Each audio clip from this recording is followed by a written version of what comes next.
Yo, what's going on, guys? And today I wanted to talk about NBA players whose value that went up or down during the playoffs.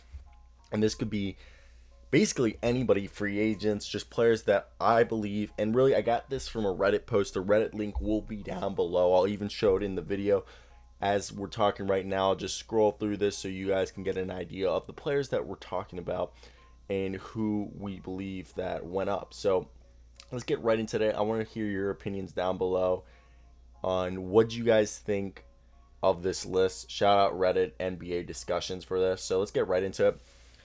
DeAndre Ayton. For the longest time, I had said he, at best, was going to be a poor man's version of Joel Embiid, which still I think was a good compliment. I think he's going to be better than that. I think that is his floor. DeAndre Ayton is probably one of the best all-around players in the league, beside centers in the league, besides for not having a three-point shot. And once he gets that figured out, he will be one of the most complete players. And he was truly dominant in his first ever playoff appearance, except for we could say that he was somewhat limited in the NBA Finals at times. Now, next up, Paul George. You can still say there was some performances that were questionable, but he really did put the team on his back and tried his best to will the Los Angeles Clippers to the NBA Finals, where they would have lost if they had gone, but he really did try to put the team on his back. And Reggie Jackson, he was like an 11-point scorer during the regular season. He went up, he was 17.8 points per game on like 45% from the field and 43% from three. Okay, he was ridiculous. And the thing is 18 points a game for the playoffs does not do him justice. He was really a 20 to 30 point scorer. He had multiple high 20 games, and he had a 30-point game or two, and it was really good. And then Trae Young, people want to talk about his foul baiting. I did make a video about the foul baiting, and I'm up in arms about how I feel about it. But what it is he figures out a way to get to the line to make the teams not want to foul him. And also, he also led his team. Not only people were like, oh, he's dog crap at defense, but he does get steals, okay? He helped his team. He makes the players around him better at a young age, okay? He truly makes the people around him better, and he galvanizes the troops, okay? And we saw that. He galvanized his boys, and it was like, we can do this, guys. Yes, they fell short, but still, third year to do that. Jason Tatum. I think I didn't realize they did a typo right there. Jason Tatum had a 50-point game, which really, really did help him and made us see that he is a superstar. But there were questions. I think he had a better than expected postseason compared to his regular season. The postseason is what we want from Jason Tatum.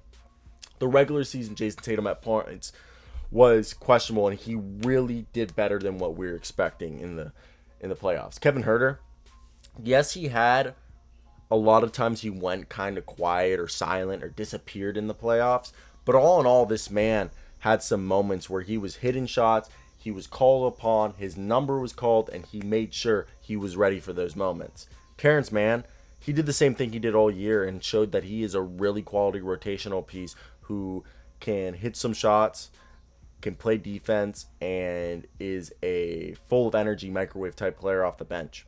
Seth Curry, one of the best three-point shooters in the league, and he has just gotten better at just shooting and really even shot creation, which a lot of people argue that you can't get better at shot creation, but Seth Curry has shown that. Cameron Payne has become more and more efficient, better at defense. What is he? He's either 6'1 or 6'3 with like a 6'9 or 6'11 wingspan, I read somewhere, and that is absurd. And he should get paid this offseason to be someone's starting point guard. But I would love the Suns to keep him. But I understand if they can't keep him because someone pays. Ty Lue. I really didn't know. He showed that he was a good coach in Cleveland. But we couldn't give that experience a true rating because LeBron was there. And with Los Angeles, that man showed that he is a top 10 coach. Okay, and that is probably closer to 10 than he is to 1, but I think he's a guy who showed that he knows how to throw a game plan out in the middle of a game, how to make the adjustments that are needed, how to be a coach who can rely on his players and literally looks for ways to expose the other team. Great job. Nate McMillan.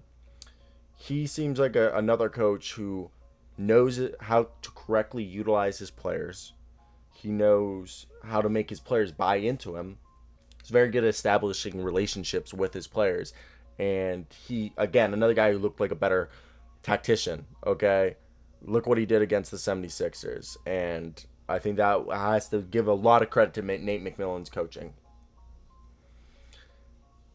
I think Chris Paul did great, except in the finals, and I think this is why he's +1, because there were some moments in the finals, and you could say maybe that injury to the shoulder was still hampering him, but no one can deny that he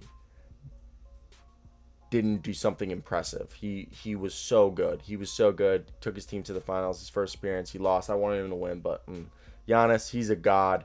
I was doubting him for a second. He continues to impress. 50-point game, insane. Chris Middleton, he had a game where he was just not missing. Every time I was like, wet.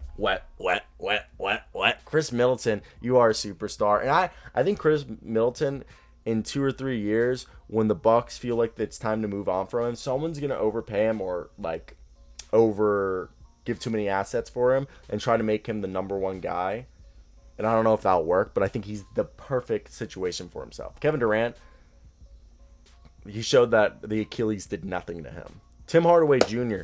showed that he's an actual scorer, and he could be a legit 2 on a team. I don't think so. I take that back. I'm kidding. He's a legit 3 on a team. Dylan Brooks showed that he can play efficient basketball and be a dog that he is. Luka, he kept doing everything he did this year. And Dame, we saw he's still a god. He just doesn't have enough support around him. Jimmy, he really just fell off, like in the sense of his shot. His shot just fell off. I don't know if you stopped caring, Jimmy. Did you stop showing up at 3 a.m.?